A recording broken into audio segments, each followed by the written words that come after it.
dusenga Imana. Ushimwe Imana yacu, uhimbazwe Data wa twese kubw'umwana wa Yesu Kristo watanze kugira ngo aducungure. Uyu munsi none tukaba turiho twaracunguwe, izina ryawe rihimbazwe. Nubwo Satani ari mu isi, ariko ushimirwe kubasha gukiza umutima w'umuntu, kandi ubwami bw'Imana bukimikwa muri we, akaba mu isi afite ibyiringiro by'ubugingo buhoraho. Ndagusaba rero kugira ngo ibyigisho tugiye gukurikira biyoborwe n'umwuka w'Imana, abazabikurikira bose ijuru rizababashishe gutuza kugira ngo basobanukirwe n'icyo ryifuza kubamenyesha, kandi njyewe hamwe n'abatuye isi yose ndasaba n'inginga cyane kugira ngo Kristo udufashe kukwitegura ngo ubwo uzagaruka tuzagusanganire. Tubisabye Imana mu izina rya Yesu. Reka tuganire ijambo ry'Imana. Ijambo ry'Imana tugiye kuganira rifite insanganyamatsiko ivuga ngo kwitaba Imana. Kwitaba Imana kenshi na kenshi nk'uko mukunze kubyumva, ni imvugo ikunze gukoreshwa n'abantu hafi ya bose bo mu bihugu bitandukanye, bakavuga yuko umuntu yitaba Imana kubera ko yapfuye. Nyamara mu by'ukuri uko ntabwo ari ukuri kwigishwa na Bibiliya. Umuntu yitaba Imana ariho, akiri muzima, agihumeka, ubwonko bwe bukora neza, ndetse abasha kwitaba umuhamagaye, akamenyeshwa icyo yamuhamagariye.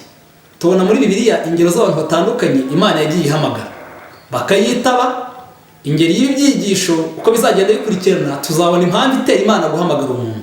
Ariko kubw'uyu munsi wa none, reka turebere hamwe icyo Bibiliya ivuga ku kwitaba Imana, ndetse n'abayitabye igihe bahamagaraga, bityo natwe turebe niba koko Imana twarayitabye, niba twarumvishe iduhamagara, niba tutarumva iduhamagara, nabwo tuzarebera hamwe impamvu nyamukuru tutumvisha ijwi ryayo, kandi Imana y'inshingano yayo yikora neza.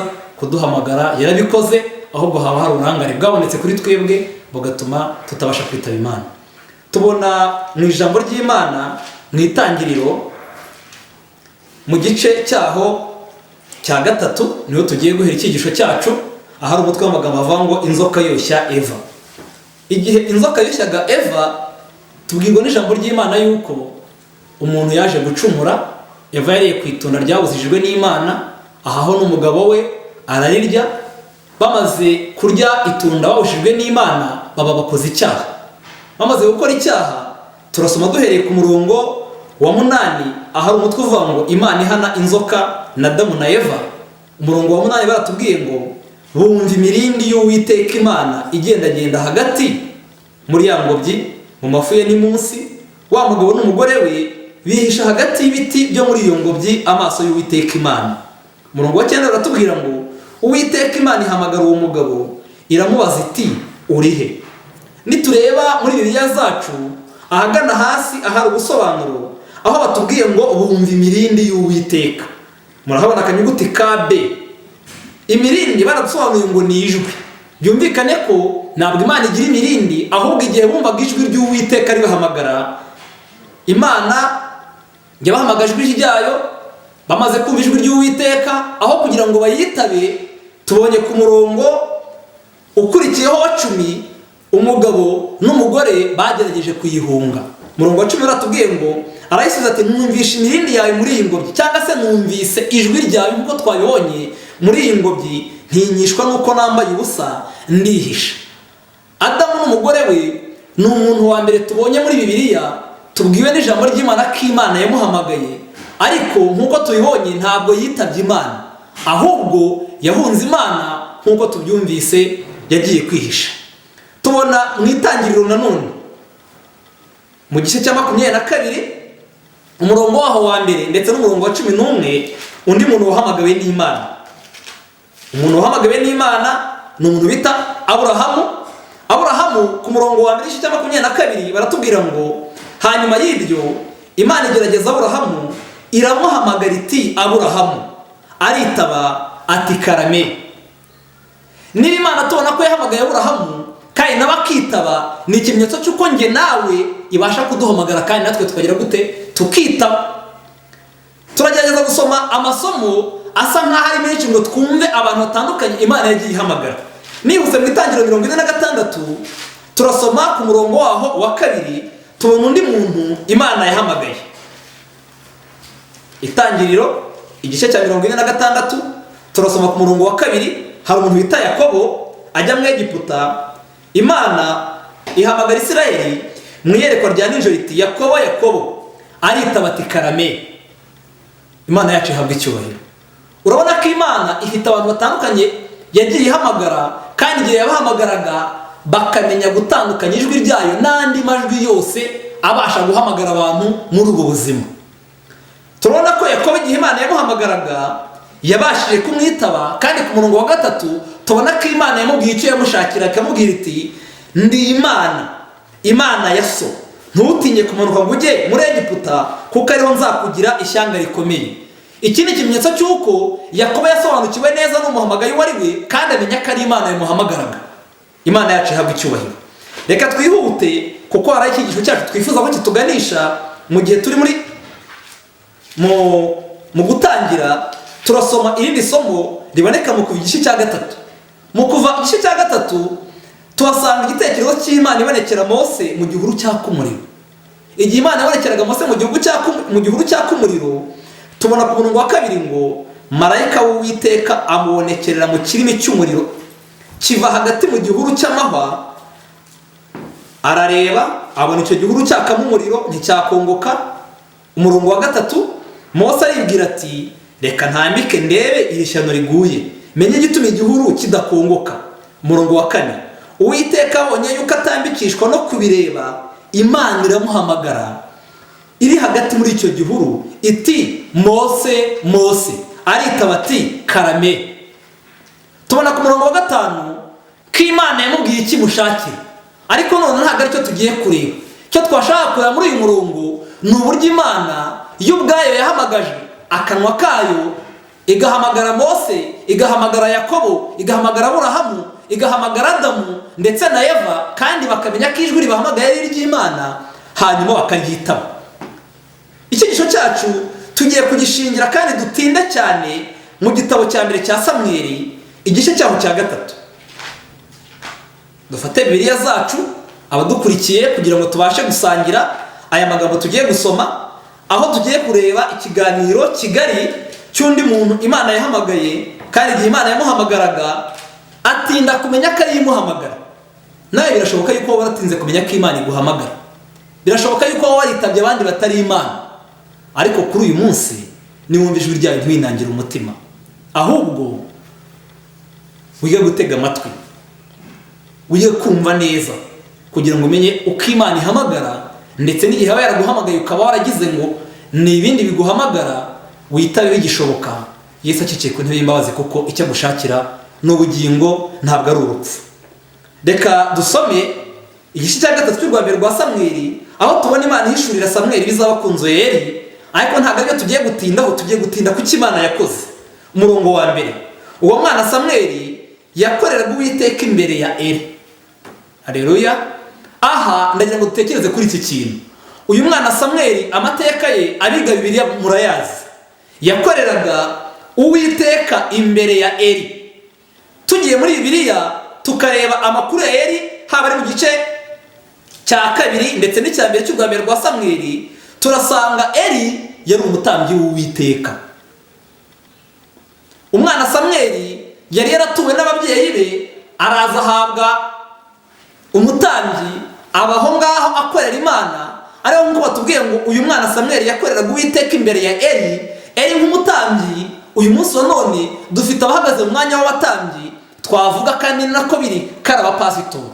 Byumvikane ko hari abantu batandukanye mu matorero atandukanye bakora umurimo w'Imana, ariko bakorera munsi y'amabwiriza y'abapasitoro nk'abatambyi uyu munsi wa none. Samweli nawe nuko yari ameze. Samweli yakoreraga imbere y'umutambyi Eli. Birashoboka ko uyu munsi yabagiwe cyangwa wowe wasanga nawe ukorera munsi y'ubuyobozi cyangwa munsi y'ukuboko k'umutambyi ukuyobora, cyangwa se k'umupasitoro wawe, kuko ari uguha amabwiriza, wabigenza uku, wabigenza kuriya, ukagira aho utangira naho ugarukira ukurikije amabwiriza yaguhaye.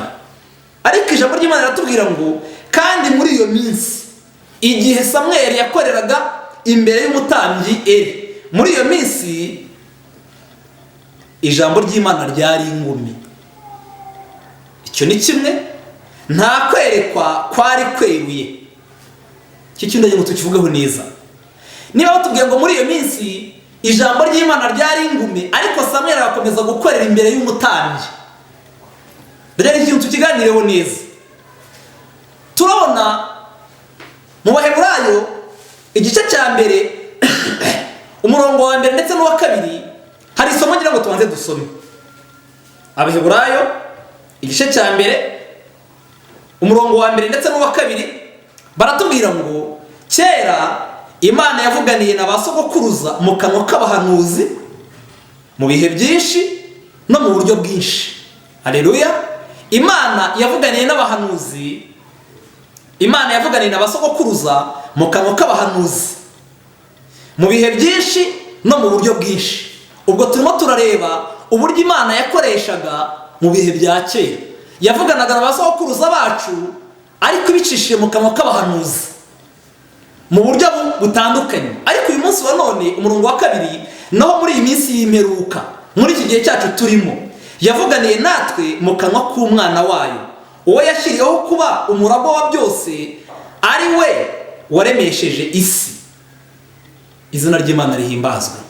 Niba kera Imana yaravuganiraga n'abantu mu kanwa k'abahanuzi, uyu munsi wa none mu bihe by'imperuka dusohoyemo, Imana ikabivugana natwe biciye mu kanwa k'umwana wayo. Dusoma mu ijambo ry'Imana muri Yohana igice cya 6 ku murongo wa 45 amagambo akurikira. Turi bukoreshe ijambo ry'Imana cyane kugira ngo bize kudufasha kumva neza icyo ijambo ry'Imana ritubwira. Umurongo wa 45 uratubwira ngo byanditswe mu byahanuwe ngo bose bazigishwa n'Imana. Umuntu wese wumvise ibya data akabyiga aza aho ndi. Byumvikane ko mu byahanuwe cyangwa se mu byanditswe tuhabona ko abantu bose bazigishwa n'Imana. Icyo Imana ikora uyu munsi mu minsi y'imperuka ni ukwigisha abantu ariko biciye mu kanwa k'umwana wayo. Niba ijambo ry'Imana ryarahumetswe riturutse kuri Yesu Kristo akariduha kugira ngo turyige, tuba tuvugana n'Imana ariko biciye mu ijambo ryayo nk'uko tugenda tubibona mu byanditswe byera. Aha ngaha rero batubwiye ikintu gikomeye cyane. Igihe Samweli yakoreraga Imana ariko akayikorera imbere ya Eli, baratubwiye ngo icyo gihe ijambo ry'Imana ryari ingume. Niba tubwiye ngo ijambo ry'Imana ryari ingume, biragaragara ko abahanuzi icyo gihe basaga nk'aho batagikorana n'Imana, basaga nk'aho Imana yabaretse. Atari yabaretse, ahubwo uburangare bwabo n'ibicumuro byabo nibyo byari byarabateye gutuma Imana itakivugana nabo. Ariko niba ijambo ry'Imana ryari ingume, twaba tubonye ko uyu munsi wa none tuvugana nayo biciye mu ijambo ryayo cyangwa se biciye mu kanwa k'umwana wayo nk'uko ijambo ryayo ryahumetswe n'Imana. Uyu munsi wa none ujya ugira amahirwe yo kuvugana n'Imana? Ndagira ngo ubitekerezeho neza.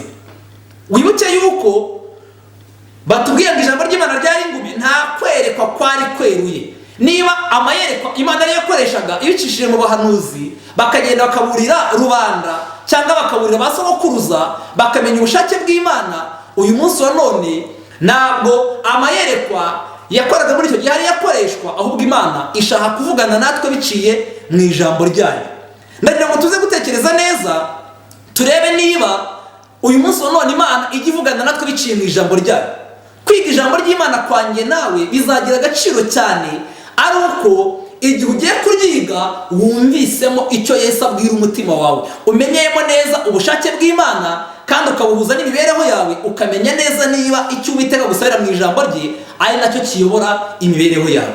Bene data, ndagira ngo dusuzume neza aya magambo. Batubwira mu Migani 29 umurongo wa 18 amagambo ngira ngo dusome, aho batubwira ngo aho guhishurirwa kutari, abantu bigira ibyigenge. Aho guhishurirwa kutari, abantu bigira ibyigenge, ariko ukomeza amategeko aba ahirwa. Mbega isomo! Niba kera Imana yaravuganiraga na ba sogokuruza mu kanwa k'abahanuzi, uyu munsi wa none Imana ikabivugana natwe biciye mu ijambo ryayo ryaturutse kuri Yesu Kristo. Ubwo byumvikanye ko twakira ijambo ry'Imana tuba twakiriye ijwi rya Yesu Kristo ritubwira icyo dukwiye gukora. None batubwiye ngo aho guhishurirwa kutari, abantu bigira ibyigenge, ariko ukomeza amategeko aba ahirwa. None se ni iki Imana ishaka kuduhishurira biciye mu ijambo ryayo? Imana n'ikitubwira irakitubwira ariko ikoresheje ijambo ryayo, ariko se n'ikiduhishurira. Hari abantu bibwira ko abantu bagomba guhishurirwa biciye mu nzozi no mu mayerekwa, ariko Bibiliya ubwayo irisobanura, aho turi bubone muri Zaburi y'119 ku murongo w'130 icyo Imana ihishurira umuntu iyo agiye mu ijambo ryayo. Zaburi 119 umurongo w'130 bagiye kutubwira icyo umunyamigani Salomo yanditse avuga ngo aho guhishurirwa kutari abantu bigira ibyigenge. Ese ni iki Imana ihishurira abantu biciye mu ijambo ryayo? Dusoma umurongo w'130. Guhishurirwa amagambo yawe kuzana umucyo, guha abaswa ubwenge. Byumvikane ko umuntu wize ijambo ry'Imana neza ahishurirwa amagambo y'Imana. Ibyo bizana umucyo mu mutima we. Ibyo bihesha nyir'ukubyiga ubwenge, cyangwa se bihesha ubihishuriwe ubwenge, nk'uko iri somo ribitubwiye. Guhishurirwa amagambo yawe kuzana umucyo, kugaha abaswa ubwenge. Biragaragara yuko igihe cyose Imana igendereye umuntu ikimuhishurira, imuhishurira amagambo yayo, kandi ikamuhishurira ibigomba gutuma ubugingo bwe buva mu cyaha bukajya mu gukiranuka. Ndagira ngo dutekereze neza kuri iri somo. Niba batubwiye yuko mu gihe cya Eli ijambo ry'Imana ryari ingumi, nta kwerekwa kwari kweruye, ubwo ushatse kuvuga ngo abantu ntabwo bari bagihishurirwa ijambo ry'Imana. Abantu ntabwo bari bakiganira n'Imana. Abantu ntabwo bari bakimenya icyo Imana ibashakaho, bari basigaye biyobora. Kuko tubonye mu migani ngaho guhishurirwa kutari abantu bigira iki? Ibyigenge. Byumvikane ko umuntu wese utasabanye n'Imana mu ijambo ryayo ngo yige ijambo ry'Imana kandi Imana imuhishurire icyo imushakaho, asigara ari icyigenge. Icyigenge ni igiki? Icyigenge ni umuntu ukora ibihuje n'ibyo kamere y'umubiri we irarikira. Ni umuntu ukora ibintu bidahuje n'amategeko. Ni umuntu ukora ibintu uko bimujemo. Niba ari kugutuka aragutuka, niba ari kukwiba arakwiba, niba ari kugukubita aragukubita. Niba nta muntu atinya, ntatinya ubuyobozi bwite bwa leta, ntabwo atinya Imana n'amategeko yayo. Ibyigenge rero tubonye yuko byose abantu bose badahishurirwa amagambo y'Imana ngo bibazanire umucyo mu mutima, bitume babaho imibereho yo kuburwa n'iki ijambo ry'Imana ryavuze, abo bantu baba ari ibyigenge. Ikibazo umuntu yakwibaza, ntabwo waba uriho muri iyi minsi y'imperuka, iminsi itegerejemo kuza kwa Yesu, uri icyigenge ku mpamvu z'uko nta jambo ry'Imana ufite mu mutima wawe, ku mpamvu z'uko utagira igihe gihagije cyo kwiga ijambo ry'Imana ngo wumve icyo Imana ikubwirira muri ryo? Reka dukomeze turebe uko byagenze. Aha baratubwira ku murongo wa 2 ngo icyo gihe Eli yari atangiye guhuma. Eli twibukiranye ko yari umutambyi. Ngaho namwe mumbwire umutambyi wari utangiye guhuma. Umutambyi ari pastor uyu munsi wa none wari utangiye guhuma, kandi baratubwiye ngo atakibona. Ubwo ahubwo ntabwo yari atangiye guhuma, ahubwo yari yagize gute? Yari yarahumye. Niba yari yarahumye se kandi akaba hari abo yarahagarariye, akaba agomba kubwirwa amagambo y'Imana akayabwira rubanda, ubwo byumvikane yuko nta kintu yari agifite yabwira rubanda. Ariko ikibazo umuntu yakoze ari kimwe, yaracecetse cyangwa ntiyacecetse? Igisubizo nuko atigeze aceceka, ahubwo yakomeje kwirwanaho, yakomeje gushakisha ubundi buryo. Niba se umutambyi atagira umwanya wo kujya mu ijambo ry'Imana ngo Imana imuhishurire amagambo yayo, Imana imuhishurire umucyo wayo, nawe ufate awushyira bagomba kuwushyira kugira ngo bazaragwe agakiza. Hari ubwo urumva abasanga, abaganiriza, ababwiriza, ababurira, ni icyo ababwira. Reka turebe ko umwana Samweli wabanaga n'uyu mutambyi Eli. Ese ugira ngo hari inyungu Samweli yari agikura kuri Eli kandi bitari bigishobora ko Eli areba ngo yitegereze? Yari yarahumye. Ijambo ry'Imana ryari ingumi. Byumvikane ko Eli ntaho yari agihuriye n'Imana kubera yuko ataragikora nayo biciye mu ijambo ryayo. Icya kabiri baratubwiye ngo nta kwerekwa kwari kweruye, kandi tubonye ko aho guhishurirwa kutari abantu bigira ibyigenge. Tubonye ko umuntu bita Eli yari yarahumye. Byumvikane ko niba yari umutambyi ari impumyi, abo yarayoboye nabo bari izindi, ubwo yari impumyi iyoboye izindi mpumyi. Uyu munsi wa none dufite abantu batandukanye babarizwa hirya no hino mu bice bitandukanye by'igihugu ndetse no hirya no hino ku isi, biringiye cyane abayobozi cyangwa se abatambyi babo, abapasitoro babo. Nubwo babiringiyemo ibintu bidasanzwe, babiringiyemo bimeze nk'ibitangaza, bumva ariyo bantu Imana ivugana nabo. Dore ko kenshi na kenshi bamwe babaye abameze nk'abahanuzi, aribo birirwa babwira abantu icyo bagomba gukora. Imana yavuze ngo, Imana yakuvuzeho iki n'iki n'iki, ariko se iyo Mana yaciye kuri uwo muntu witabasha kwibwirira, nibyo koko wamushyizemo ibyiringiro byawe, wamushyizemo icyizere cyawe cyose, ukomeje gutekereza ko iteka Imana izavuga imucishijemo. Kandi tubonye yuko uyu munsi wa none Imana ishobora kuvugana n'umuntu wese biciye mu ijambo ryayo. None uwo muntu niba yarahumye, ari umutambyi, ari umupasitoro se, akaba atakivugana n'Imana biciye mu ijambo ry'Imana, urumva azaguha iki? Dusoma mu gitabo cyitwa inyandiko z'ibanze, paje 75 amagambo akurikira. Munyemerere dusoma aya magambo, inyandiko z'ibanze paje 75. Hari amagambo avuga ngo ku isubi ya kabiri ngo impumyi zirandasa izindi. Nabonye uburyo abayobozi b'impumyi bakoranaga umuhati kugira ngo batume abantu baba impumyi nkabo, badasobanukiwe neza ibigiye kubaho. Aya magambo ateye ubwoba.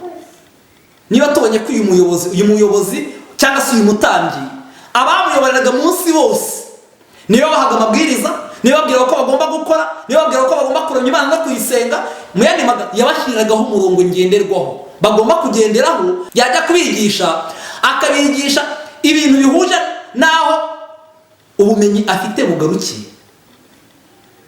Niba tubonye mu ijambo ry'Imana ko nta kwereka ko ari kukiriho, nta jambo ry'Imana yari afite, uyu muyobozi yajyanaga he abantu? Tubonye ko yari impumyi, kandi ngo nabonye uburyo abayobozi b'impumyi bakorana umuhati. Mbega ikintu gitangaje, bakorana umuhati kugira ngo batume abantu baba impumyi nkabo. Niyo mpamvu uri ikintu cyantangaje. Usanga hirya no hino mu banyamadini batandukanye, usanga umuntu yizera uwitwa ko ari umupasitoro we kurenza uko yizera ijambo ry'Imana. Biteye agahinda. Agirira umupasitoro w'icyizere kurenza uko agifitiye Imana. Yizera ko ibyo umuyobozi we runaka yamubwiye bikomeye kurenza ibyo Imana yavugiye mu ijambo ryayo. Tujya tuganira n'abantu batandukanye, ugasanga umuntu ahabwa ati ibintu yego byanditse mu ijambo ry'Imana, hano pasitoro wagiye mbwiye ko, ugasanga pasitoro we yabaye umurongo ngenderwaho mu mibereho ya gikristo. Aya magambo ateye ubwoba. Ngo barihimbaza bakishyira hejuru y'ukuri. Abo ni abapasitori, abo ni abayobozi batandukanye mu madini, barihimbaza bakishyira hejuru y'ukuri. Kandi iyo ukuri gutsinze, abantu benshi bafataga ko aribo bigisha, ari abantu b'Imana, kandi bakabashakiraho umucyo, bagize ubwoba bwinshi. Ndagira ngo iki kintu tugitekerezeho neza. Niba abantu bashobora gufata abayobozi babo nk'aho bagomba kubigisha ukuri, ariko twaba tubonye ko ukuri ntako babigisha, ahubwo bakora ibishoboka byose bakabashyekenga, bakora ibishoboka byose bakasa nk'aho babashakira ibintu by'ibihimbano, bagashakisha uburyo babacurika imitima ngo batamenya ko ijambo ry'Imana ryo rikaba kuyobera umuyobozi. Reka mbasomere amagambo ari kuri paje 214 z'iki gitabo, numva ukuntu baranditse ngo nabonye ko uhereye igihe marayika wa kabiri yamamazaga ubutumwa bwo kugwa kw'amatorero, niho ayo matorero yakomeje kurushaho kwangirika. Ayo matorero afite izina ry'uko ari abayoboke ba Kristo, nyamara ntibishoboka ko wayatandukanya n'isi. Amatorero afite izina ry'uko ari abayoboke ba Kristo, nyamara ukaba utayatandukanya n'iki? N'ab'isi. Abashumba b'ayo matorero, abatambyi b'ayo matorero cyangwa se abagabura babo, bakura ibyo bigisha mu ijambo ry'Imana, ariko bakabwiriza ibiryoheye amatwi. Nubwo bafite ijambo ry'Imana, ariko abo bigisha hari ukuri badashaka ko bamenya. Bashaka ibiryoheye amatwi, bakura ibyo bigisha mu ijambo ry'Imana, ariko bakabwiriza ibiryoheye amatwi. Ibi rero umutima wa kamere ntubirwanya. Mukurikire neza. Umwuka n'imbaraga by'ukuri ndetse n'agakiza ka Kristo nibyo byonyine umutima wa kamere wanga urunuka. Mu ivugabutumwa ryabaye gikwira, nta kintu na kimwe kirimo cyabyutsa umujinya wa Satani ngo gitere umunyabyaha guhinda umushyitsi, cyangwa ngo gitere umutima nama kuzirikana ukuri guteye ubwoba ko urubanza rwenda kubaho. Niba umutambyi wawe, umupasitoro wawe, niba atakubwira ikintu cyagutera ubwoba, niba atakubwira ikintu cyagutera guhinda umushyitsi, niba atakubwira ikintu cyatuma umutima wawe ukanguka ngo uzirikane ko imbere y'umuntu wese hari urubanza, kandi bitinde bitebuke, nge nawe tuzahagarara imbere y'intebe y'imanza, aho tuzabwirwa ibyo twakoze byose, kandi ntabwo tuzabasha kubikira na hato, muri rusange abantu b'inkozi z'ibibi bashimishwa no kugaragaza ko ari intungane nyamara badafite kubaha Imana nyakuri. Niyo mpamvu bazafasha kandi bagashyigikira idini nk'iryo. Amagambo n'ibikorwa by'abantu nibyo bitindwaho mu cyimbo cy'ukuri kumvikana kandi kwahuranyije ko mu ijambo ry'Imana. Umwuka n'ubucuti by'isi ni umwanzi w'Imana. Ukuri nkuko kuri muri Yesu mu koroha kwako n'imbaraga zako, iyo kuvuzwe ngo kurwanye umwuka w'isi, muri ako kanya kubyutsa umwuka w'akarengane. Abantu benshi cyane mu bavuga ko ari abakristo ntibaramenya Imana. Atari uko Imana itashatse kubimenyesha, atari uko Imana ari icyo yahishe mu ijambo ryayo, ahubwo ko bashyize ibyiringiro byabo mu bayobozi babo, bashyize ibyiringiro byabo mu bapasitoro babo, mu bakuru b'amatorero babo, mu bandi bantu b'abapadiri babo, mu babayobora. Aha baratubwiye ngo umutima wa kamere ntiwigeze uhinduka kandi intekerezo za kamere zikomeza kuba umwanzi w'Imana. Nubwo bitirirwa irindi zina, ni abakozi ba Satani b'indahemuka. Ngaho namwe nimunyumvire, Yesu agiye kugaruka ariko abantu bakiri abakozi ba Satani b'indahemuka, batabitewe n'urwango banga Imana, barashyizemo umuhati ushoboka wabo wose ngo bumve ko bakorera Imana. Bararaye mu byumba by'amasengesho, bararaye amajoro bagenda, baratanze imitungo yabo, abandi barakoresheje amaboko yabo ngo barebe ko bakurikira Imana. Aho ko batigeze bagira ijambo ry'Imana icyizere ngo bare ryo bakurikira ribayobore kuri Kristo bifuza, bagashyira ibyiringiro byabo mu bayobozi b'amadini cyangwa se abapasitoro, bisoje bakomeje kuba indahemuka zikomeye za Satani. Nabonye ko uhera igihe Yesu yavaga aheraho mu buturo bwo mu ijuru akinjira ahera cyane, amatorero yagiye yuzuramo ibizira by'amoko yose kandi byangwa. Nabonye igicumuro gikomeye n'ikibi mu matorero, nyamara abayarimo bakavuga ko ari abakristo. Imyizerere yabo, amasengesho yabo ndetse no kwinginga kwabo ni ikizira mu maso y'Imana. Marayika yaravuze ati, Imana ntizigera yegera aho bateranira. Kwikanyiza, ubujura n'uburiganya bikorwa nabo nta mutima ubahana. Kandi abantu bakora ibi ngibi, bamwe ni abapasitoro, abandi ni abayobozi batandukanye mu madini n'amatorero atandukanye. Mbabwiza ukuri yuko niyo babikoze babikora mu buhanga butangaje kugira ngo abayobora batamenya ko ibi bintu babikoze. Iyo umwizera wabo abikoze yumva nta rubanza afite kuko yabonye namwe mu bayobozi be babikora. Aha baranditse baratubwira ngo kandi hejuru y'ibyo byose barenzaho umwambaro w'idini. Umuntu agakomeza gahunda muri korali akaririmba, agakomeza kubwiriza abandi, agakomeza gukora inshingano zitandukanye, ariko igitangaje umutima wa kamere utarahindutse, utarahuye na Kristo. Aha baratubwiye ngo neretswe ubwibone bw'amatorero.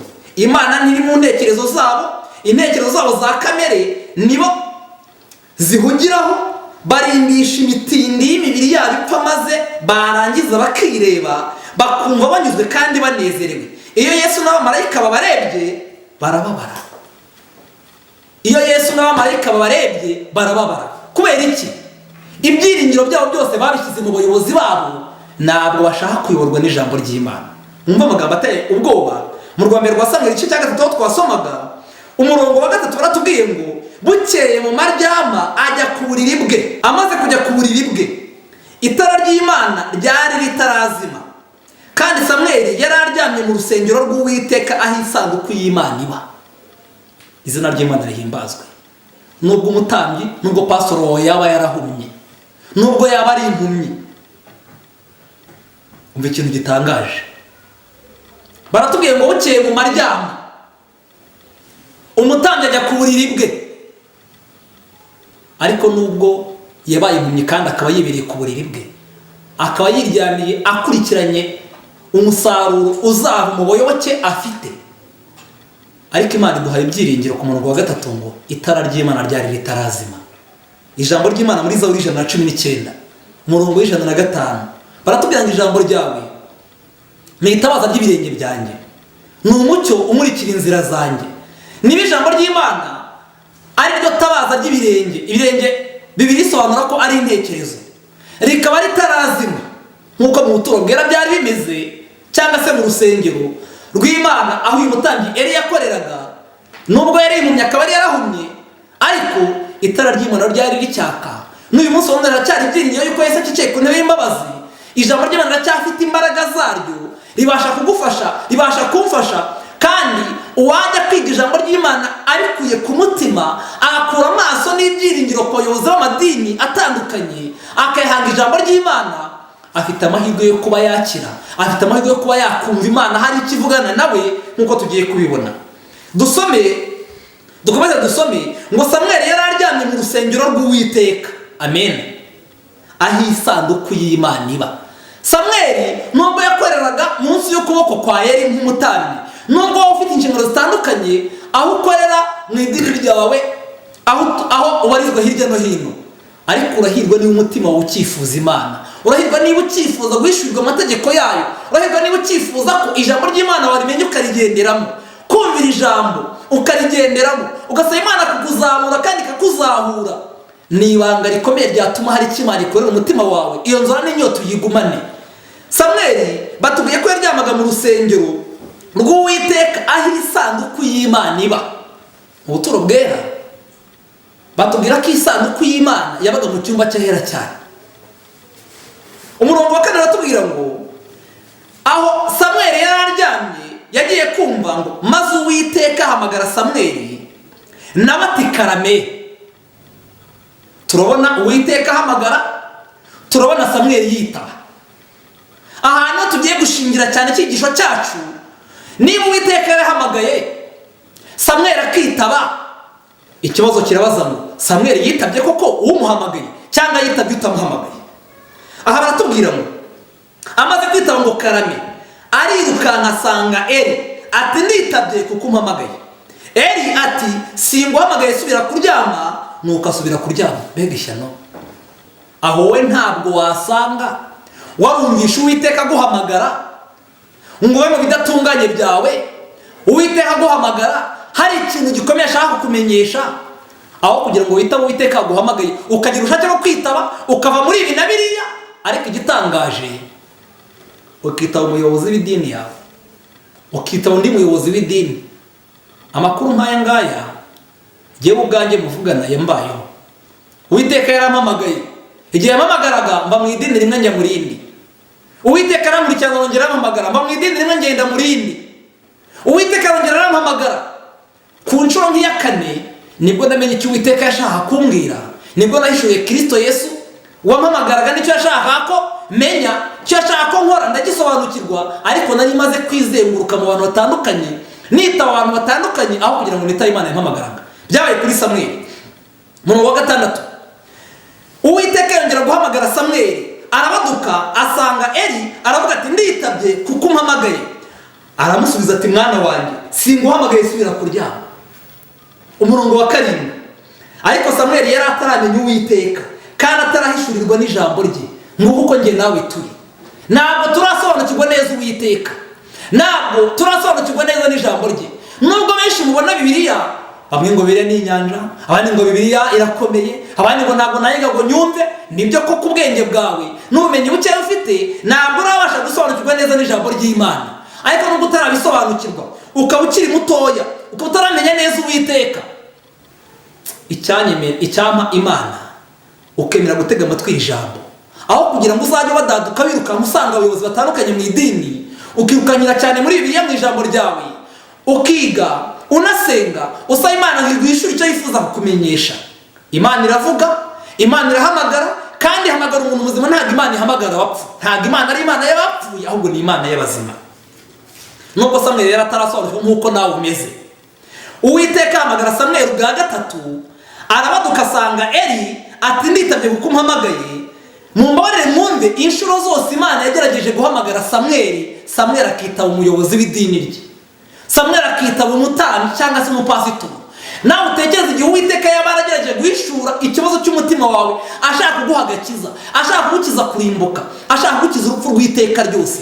Uyu munsi wa none ukaba ugikomeje kuzenguruka mu bitandukanye, wongera imirimo, ugerageza kuzinduka, ugerageza gukora utuntu na turiya, ariko bigasoza wumvisha umutima utabonye amahoro, bigasoza wumvisha utanyuzwe n'icyo Uwiteka yashaka kukubwira, ukumva hari ikintu kibura, ukumva ufite ubwoba, ndetse niyo wumvisha ko Kristo agiye kugaruka wumva uhinze umushyitsi mu mutima wawe, ukumva utiteguye. Ni ukubera iki? Igihe Uwiteka yahamagaraga Samweli bwa 3, akongera akitaba Eli, nubwo yari yarahumye, nubwo ijambo ry'Imana ryari ingumi, nubwo nta kwereka kwari kweruye muri icyo gihe, Eli amenya ko Uwiteka ari uhamagaye uwo mwana. Niko kubwira Samweli ati genda subira kuryama, niyongera kuguhamagara umusubize uti Uwiteka avuga kuko umugaragu wawe nteze amatwi. Nuko Samweli asubira kuryama aho yari ari. Haleluya. Aha turabona yuko Eli nubwo yari impumyi, Eli nubwo yari amaze igihe kinini cyane atagiye mu cyane uhamye n'Imana, ariko ko hari igihe yaba yarigeze kumva Imana, kuko yari amaze kubona ko umwana afite umuhamagara kandi agasanga atari we kandi akaba ari we yitaba. Eli ntabwo yari ameze nk'abatambyi b'uyu munsi wa none cyangwa nk'abapastori b'uyu munsi wa none. Pastor w'uyu munsi wa none ashaka kuvuga ngo genda uzane ibi n'ibi icyo Imana yaguhamagarira uraba ukimenye, uraba ukize mu bikorwa icyo Imana yagushakagaho. Bamwe bagiye bahimba ibintu bitandukanye babwira abantu ko iyo babyujuje Imana ibemeye, ariko se niko kuri? Igisubizo ntabwo ari ukuri. Aha ngaha tubona umurongo wa 9 aho Eli yabwiye Samweli ati niko kubwira Samweli genda subira kuryama, niyongera kuguhamagara umusubizo Uwiteka vuga kuko umugaragu wawe nteze amatwi. Nuko Samweli asubira kuryama aho yari ari, maze Uwiteka araza ahagarara aho arahamagara nk'ubwa mbere ati Samweli, Samweli, nabati umbwire kuko umugaragu wawe nteze amatwi. Haleluya.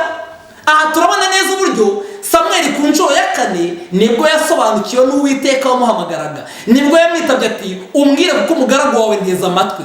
Imana umunsi wa none yifuza kuvugana nawe. Imana umunsi wa none hari icyo yifuza kugwishura biciye mu ijambo rye. Yashaka kwishurira Yesu Kristo, yashaka kwishurira ijambo ryayo ndetse ikagwishurira imico yawe, yashaka kwereka ubunyacyaha bukuri mu ngibi bukuremo guhereza ubutungane kandi guhereza ubugingo buhoraho.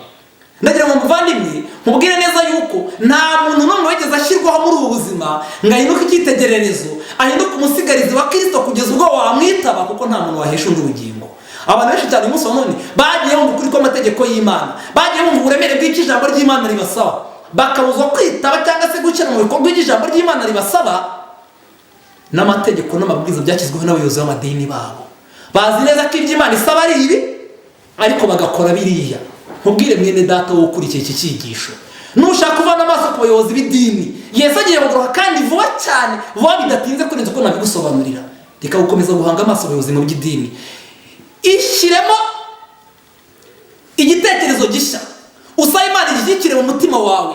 Fata Bibiliya mu ntoki zawe, yigana umwete kandi usenga, ingingira Imana kugwishurira umwana wawe biciye mu ijambo ryayo. Vana imitekerereze yawe kuva mu kanaka ibyo yambwiye nibyo, niba Imana yavuze biciye mu ijambo ryayo, kanaka akavuga arimo guharanira inyungu ze, nawe haranira izawe. Kabasomera amagambo meza aboneka mu gitabo cyitwa Uwifuzwa ibihe byose. Baratwandikiye mu cyigisho cyaho ni cya 45, amagambo avuga ngo benshi bavuga yuko umwanya w'ubuyobozi mu itorero ubaho ubushobozi bwo gutegeka abandi ibyo bagomba kwizera ndetse n'ibyo bakwiye gukora. Mbega ishyano! Kugira umwanya w'ubuyobozi mu itorero ugatuma ugomba gutegeka ibyo agomba kwizera, si byo byasohoye se ku bantu? Imvugo nk'iyi Imana ntiyemera. Nta muyobozi n'umwe ufite ububasha bwo kugira gute bwo kubwira umuntu ibyo agomba kwizera, ngabwiye ngo ibintu ubyemere bibi byemere. Dukomeze dusome. Imvugo nk'iyi Imana ntiyemera. Umukiza aravuga ati mwese muri abavandimwe, bose bahura n'ibigeragezo kandi bagwa mu makosa. Nta muntu n'umwe twagendera ku nama ze zose. Urutare rwo kwizera ni Kristo uba mu itorero. Kuri we niho abafite intege nke bashobora kubonera imbaraga, kandi niho abatekereza ko ari abanyambaraga bagaragarira ko ari abanyantege nke. Keretse bemeye Kristo akababera imbaraga, havumwe umuntu wiringira undi muntu akishima amaboko ye. Uwiteka ni igitare kandi imirimo ye iratunganye rwose, hahirwa abamuhungiraho bose. Uwiteka niwe gitare, Uwiteka niwe dukwiye gushingiraho ibyiringiro byacu. Kristo niwe wenyine dukwiye tubonera mu ijambo rye, dukwiye gushingiraho ubukristo bwacu. Kristo niwe ufite imbaraga zagukiza icyaha, icyo kugira ko wibeshye. Reba imyaka umaze mu idini runaka, reba imyaka umaze wibwira ko usenga kandi ko kurabikora.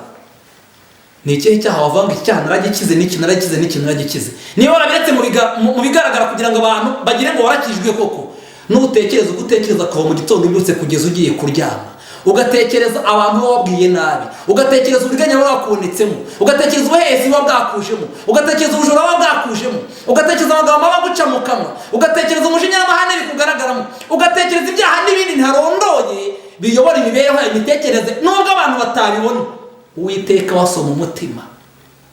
Kandi vuba bidatinze umuntu wese agiye guhagarara imbere y'intebe y'imanza, aho atazavuga ngo Pasiteri kanaka niwe wanyobeje. Oya, mu gitabo cyitwa ubutumwa bwatoranyijwe volume ya mbere paje 21 mu ngeri ya 2011 handitse ngo iki? Paje 21. Ni irihe jwi uzemera ko ari iry'Imana? Ni irya pasitoro wawe, ni irya padiri wawe, ni irya shehe wawe, ni irya mama cyangwa papa wawe, ni iry'umubwiriza witwa Mugi? Ni izihe mbaraga Uwiteka atakoresheje kugira ngo akosore amakosa yawe kandi ngakwereka ibyo ukora nk'uko biri? Ni iyihe mbaraga igomba gukora mu itorero nibanga kwizera ngo keretse igicu cyose cyo kwa murungabanga n'impamvu zose zitera gushidikanya bikuweho, ntabwo uzigera wizera na rimwe? Nta na rimwe gushidikanya kuzavaho, nta na rimwe ibigeragezo bizahagarara, nta na rimwe buzabyuka umunsi ngo buke ari umutuku cyangwa ari umukara. Ntabwo uzajya mu rusengero ngo usange urusengero ijuru ryaje rihinduke parafo yaryo. Gushidikanya gusaba ubusobanuro bwuzuye ntikuzigera gutuma habaho kwizera. Ukwizera gushingiye ku bintu bifite ishingiro, nyamara ntabwo ari ku bintu bigaragarishwa ibimenyetso. Uwiteka dusaba kumvira ijwi rye riturarikira gukora inshingano yacu, mu gihe hari andi majwi tuzengurutse adusaba gukurikira inzira ihabanye n'iyo. Bidusaba gushishoza cyane kugira ngo dushobore gusobanukirwa ijwi riva ku Mana. Reka nkubwire ikintu gitangaje. Nusubiza ibitekerezo inyuma ukibaza impamvu Adamu na Eva bumvisha Imana ibahamagaraho kugira ngo bitabe bagahunga Imana, nta kindi cyabiteraga uburemere bw'icyaha cyabo nibwo bwaje imbere baburutisha imbabazi z'Imana. Ntabwo bigeze babona Imana nk'inyambabazi, bayibonye nk'inyabukana. Kandi abantu benshi cyane bigishwe ko Imana ari ingome, bigishwe ko Imana ari Imana y'umuriro, bigishwe ko Imana ari Imana ihana bikomeye. Nyamara Imana mbere y'ibindi ni Imana y'urukundo. Imana ni Imana y'imbabazi. Imana ni Imana itihutira kurakara, ahubwo iteka ryose yifuza gukiza. Iyo iguhamagaye ntabwo iguhamagarira kukurimbura, iguhamagarira kugukiza. Icyabanga ibyaha byawe byose wemere kubizana. Iryo jwi riguhamagara, icyo riguhamagarira nta kindi ni ukuguha ubugingo. Icyabanga ntujye kwihisha, icyabanga ntukomeze kororongotana, icyabanga ukura amaso ku bayobozi batandukanye mu by'idini batarimo kuguhamagara bashyize imbere inyungu z'iby'ubugingo buhoraho, ahubwo abenshi nabikora bashyize imbere inyungu zabo ku giti cyabo. Impamvu ni iyihe? Ni uko badashyize imbere ijambo ry'Imana. Icyo kimenyetso kigaragaza ko inyungu zabo arizo bashyize imbere.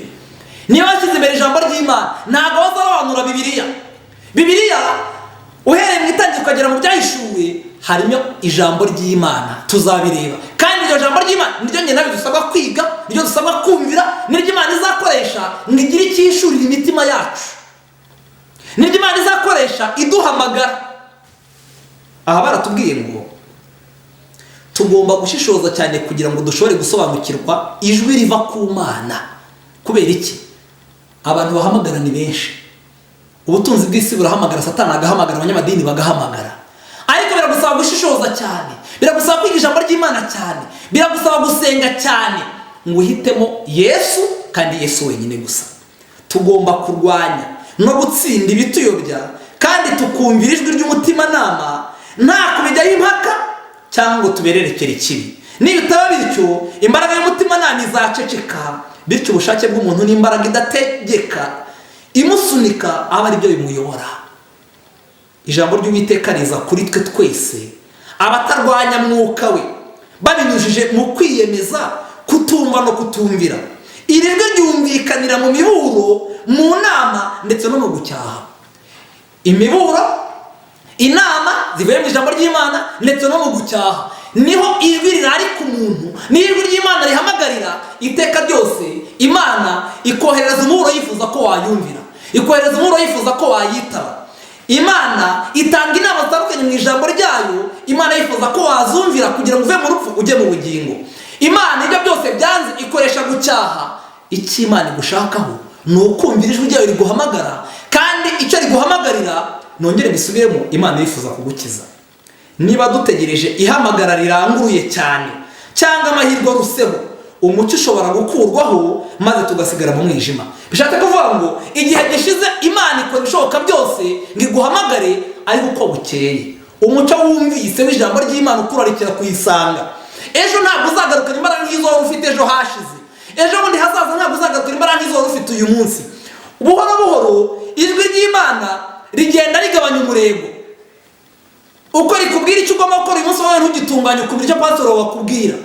Rimwe na rimwe anyuranyije n'ijambo ry'Imana. Mpamvu nakomeje kubyibandaho ni uko umugabane munini cyane wa pasitoro ntabwo ikibashishikaje ari ukwereka abantu aho bakirira icyaha, ni ukureka kimwe bakagundira ikindi, ni ukumvira kimwe bakarwanya ikindi. Ariko ijambo ry'Imana ni rizima kandi rifite imbaraga. Ijambo ry'Imana iteka rihora ryiteguye gufasha abashaka kumvira Imana bose.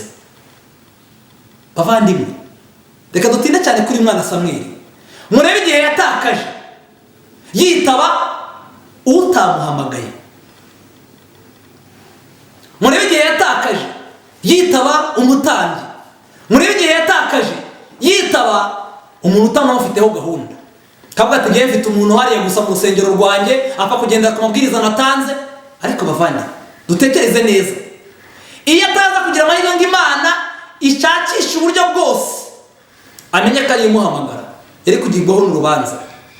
Uyu munsi ikibazo umuntu yakwibaza, ese uyu munsi haba hari uburyo Imana ikoresha ihamagara abantu bayo? Igisubizo ni yego.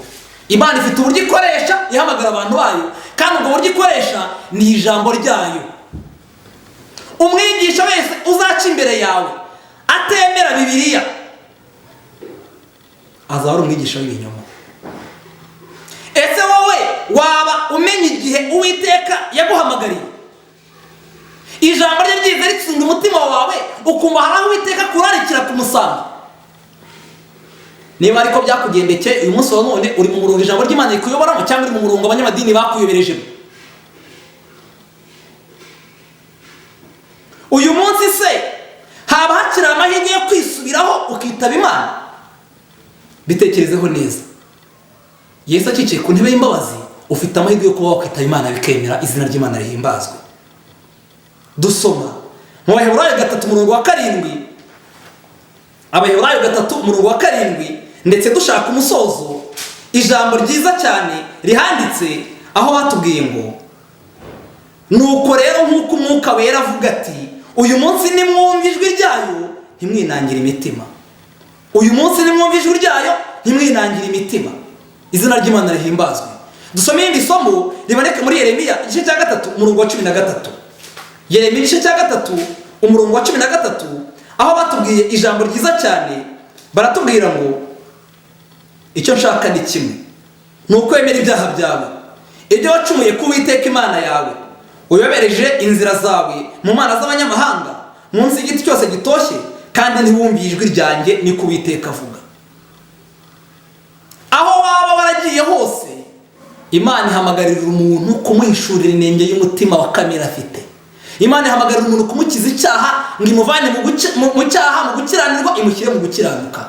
Nyaboneka kumvira ijwi ry'Imana rikwinginga. Muri aya masaha ndinginga Imana Data wa twese, Yesu ukikiye ku ntebe y'imbabazi, ngo yongere guha amahirwe,